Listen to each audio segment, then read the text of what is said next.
Hello dear student, today we will discuss about the partnership deed. तो हम आज partnership deed का topic करेंगे। क्या होती है पार्टनरशिप डीड? पार्टनरशिप डीड वह लिखित या मौखिक डॉक्यूमेंट होता है जिसमें साझेदार से संबंधित जो सभी महत्वपूर्ण चीज़ों का उल्लेख किया जाता है कि लिखी जाती है।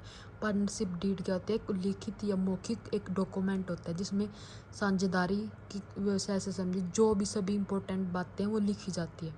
ठीक है। क्या ऐसे क्वेश्चन होता है कि सांझे पार्टनरशिप डीड बनाना अनिवार्य होता है? तो अनिवार्य नहीं होता है, या ऐच्छिक होता है कि अपनी मर्जी से बना सकते हैं। पर ये बनाते क्यों? कई बार आपके पार्टनरशिप में लड़ाई झगड़ा हो जाए, अगर आपने मौखिक एग्रीमेंट कर रखा है, मौखिक पार्टनरशिप डीड नहीं है, तो आप कुछ भी प्रूफ नहीं कर सकते। लेकिन अगर आपका पार्टनरशिप डीड है तो आप उसको केस में कोर्ट में फाइल कर सकते हो। ठीक है। ये बनाना अनिवार्य नहीं होता लेकिन ऐच्छिक होता है। और जो पार्टनरशिप डीड जो लिखित भी और मौखिक दोनों प्रकार की हो सकती है। लिखित भी और मौखिक दोनों प्रकार से होती है। पार्टनरशिप डीड में किन किन बातों को शामिल किया जाता है? फर्स्ट तो है कि साझेदारी फर्म का नाम व स्थान क्या है, फर्म का नाम व स्थान कहाँ पे है। सेकंड है साझेदारों के नाम व एड्रेस, कि जो भी उसमें पार्टनर हैं उनके नाम और एड्रेस। थर्ड है कि व्यवसाय का क्षेत्र एवं स्वरूप, कि व्यवसाय किस प्रकार का है। नेक्स्ट है व्यवसाय प्रारंभ करने की तिथि, कि व्यवसाय कब प्रारंभ हुआ। फिफ्थ है फर्म की कुल पूंजी, की जो फर्म है उसकी कुल पूंजी कितनी है और साझेदार द्वारा कितनी कितनी पूंजी लगाई गई है। आहरण मतलब ड्राइंग, कि किस पार्टनर की इतनी ड्राइंग की है। नेक्स्ट है लाभ हानि अनुपात, कि किस अनुपात में वो प्रॉफिट एंड लॉस शेयर करेंगे, कि लाभ हानि अनुपात क्या होगा उनका। नेक्स्ट है कि साझेदार को बोनस कमीशन तथा वेतन कितना मिलेगा या नहीं मिलेगा। नेक्स्ट है लेखा पुस्तकों एवं खातों का ऑडिटिंग, की क्या पुस्तकों और खातों की ऑडिटिंग जरूरी है।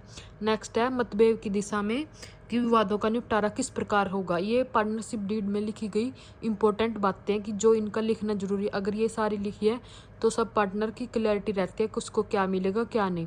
नेक्स्ट है अगर पार्टनरशिप अभिषेक के अभाव में अगर पार्टनरशिप डीड नहीं बनाई तो क्या क्या क्या रूल फॉलो होंगे।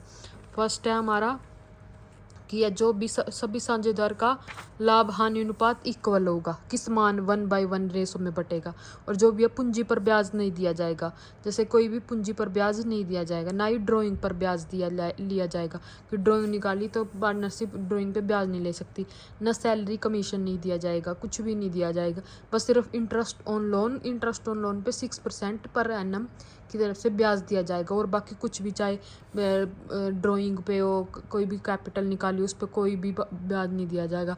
और जो साझेदार है वो व्यापार संचालन में हिस्से लेने का अधिकार संबंध में अधिकार, वो जो व्यवसाय के संचालन में कुछ भी जो भी अगर किसी का एडमिशन कराना है पार्टनर में, सबकी सहमति लेना जरूरी होता है, सभी का इक्वल अधिकार होता है। ठीक है। बस अभी मतलब अभाव में पार्टनरशिप के अभाव में सिर्फ एक दो चीज़ें महत्व, एक तो लाभ हानि अनुपात समान अनुपात से बटेगा, और बस इंटरेस्ट ऑन लोन 6% दिया जाएगा, और बाकी कुछ भी नहीं दिया जाएगा।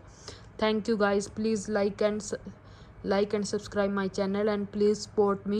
Thank you guys.